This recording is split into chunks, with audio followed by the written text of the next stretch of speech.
Husna di Bima NTB.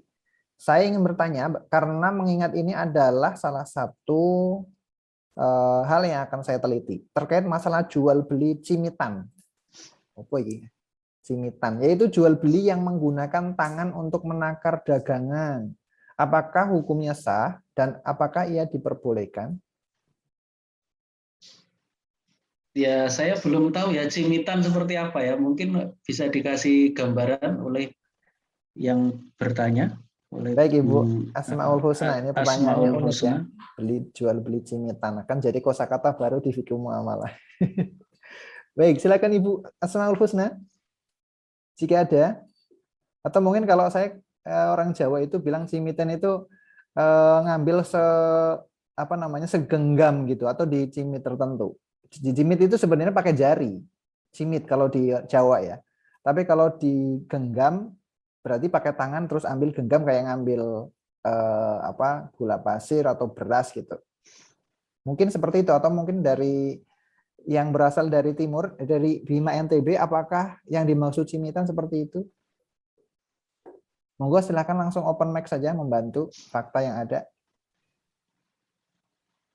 Jika tidak ada, berarti mungkin sementara yang dari penjelasan saya ya, bagaimana dengan hukum seperti itu? Afwan, mungkin Ustadz bisa Oh iya, ini tolong. Ya, silakan silakan. Daerah timur setahu yang saya tahu, Ya. mereka tuh jual barang itu misalnya dihampirin, terus barang tuh misalnya di apa ngambil tangan dipuncuk-puncukin gitu. Ini harga ini nggak ditimbang. Jadi kita beli berdasarkan kumpulan-kumpulan barang itu, ini sejumput gitu. Jadi nggak pakai timbangan, mereka pakai ada yang pakai kaleng, ada yang pakai tangan gitu kan, ininya tangan dia, maksudnya seperti itu karena jual daerah timur itu wajibnya.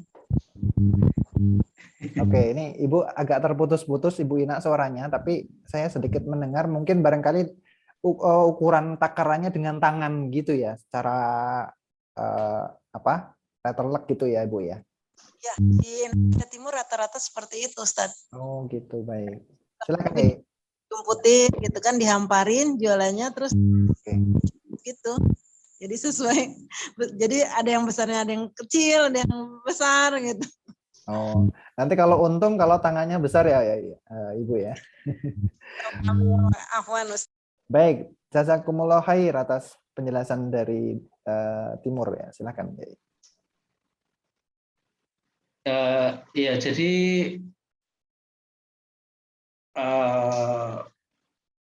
kalau yang saya pahami dulu ya, jadi kalau cimitan itu mungkin gini ya, nggak tahu nih, mungkin diambil gini, begitu. atau Kalau itu cimit ya.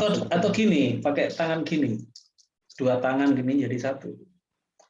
Nah, tapi apapun itu hukumnya boleh asalkan unsur horor itu horor yang sedikit, horor yang yasir.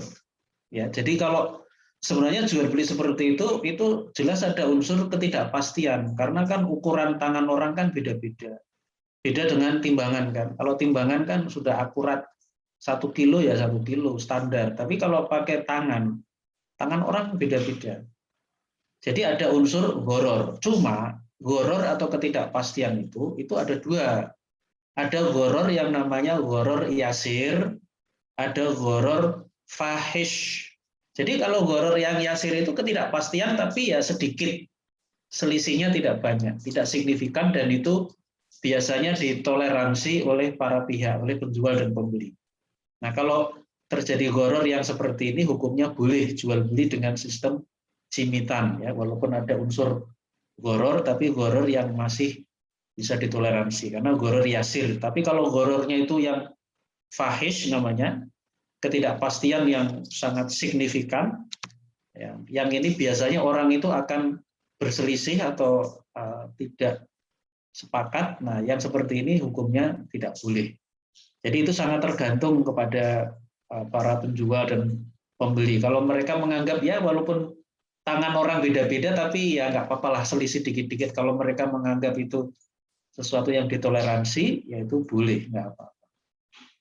Nah, jadi kalau ini mau diteliti dalam konsep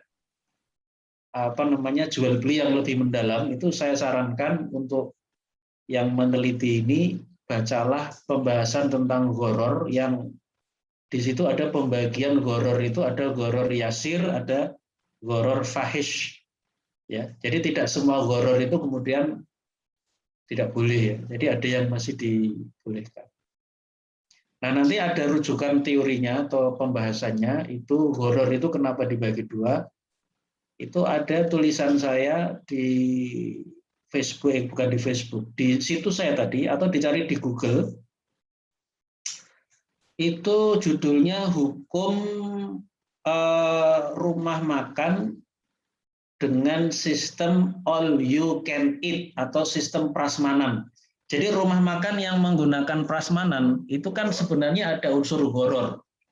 Prasmanan atau all you can eat. Jadi yang dihitung itu per orang sudah. Charge-nya itu dikenakan charge per orang. Jadi misalnya satu orang 200.000. Itu silahkan mau makan sekenyangnya berapapun per orang 200.000. Jadi kalau yang masuk menjadi tamu misalnya satu rombongan 3 orang, berarti 3 kali 200.000 langsung 600.000, nggak peduli mau makan sedikit, mau makan banyak, silahkan. Itu yang namanya sistem all you can eat atau prasmanan. Nah, nanti silahkan cari tulisan saya yang terkait dengan itu, hukum restoran dengan sistem all you can eat atau prasmanan. Nah, itu memang ada ulama yang mengatakan, oh itu tidak boleh, itu terjadi horor. Tapi saya lebih cenderung kepada pendapat yang mengatakan itu boleh, tidak haram. Karena apa? Karena walaupun itu horor, ada uncertainty atau ketidakpastian, tapi horornya itu horor yasir ya, ada ketidakpastian tapi sedikit lah yang masih bisa ditoleransi. Dan biasanya memang warung-warung yang menyelenggarakan sistem pembayaran all you can eat itu, mereka sudah melakukan perhitungan sebelumnya. Jadi kalau satu orang kalau makan itu rata-rata habisnya itu sekian piring, sekian buah yang diambil, itu bisa dihitung. Oh, rata-rata orang makan tuh sebanyak-banyaknya itu paling sekian. Ya, saya dulu pernah punya pengalaman makan seperti itu di Bandung ya, di rumah makan Jepang namanya Hanamasa. Jadi Hanamasa itu sistemnya gitu. Begitu masuk itu sudah per orang itu dikenakan kalau nggak salah 200 atau 300 gitu ya. Pokoknya per orang 200. Ini contoh aja. Jadi waktu itu saya bertiga atau berempat ya. Berarti langsung 200.000 kali 4 ya 800 sudah selesai. Mau makan banyak mau makan sedikit terserah gitu. Ya.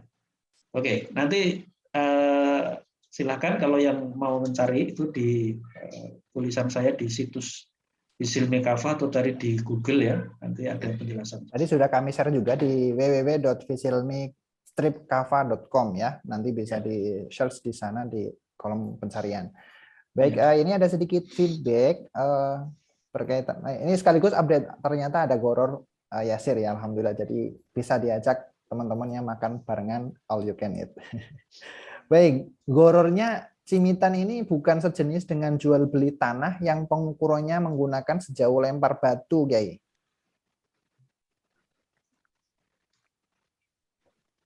Ya, jadi intinya kalau menurut pemahaman saya dari penjelasan tadi, jual beli Cimitan itu memang ada unsur horor, tapi horor yasir.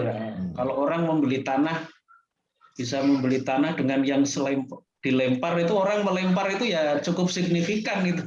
Lemparan itu bisa beda-beda jauhnya. Itu fahish ya. Iya. Nanti bisa menyewa atlet lempar panah, lempar lembing. Jadi jauh banget nanti. Baik, saya pikir sudah cukup jelas dari pertanyaan 26 ini. Kita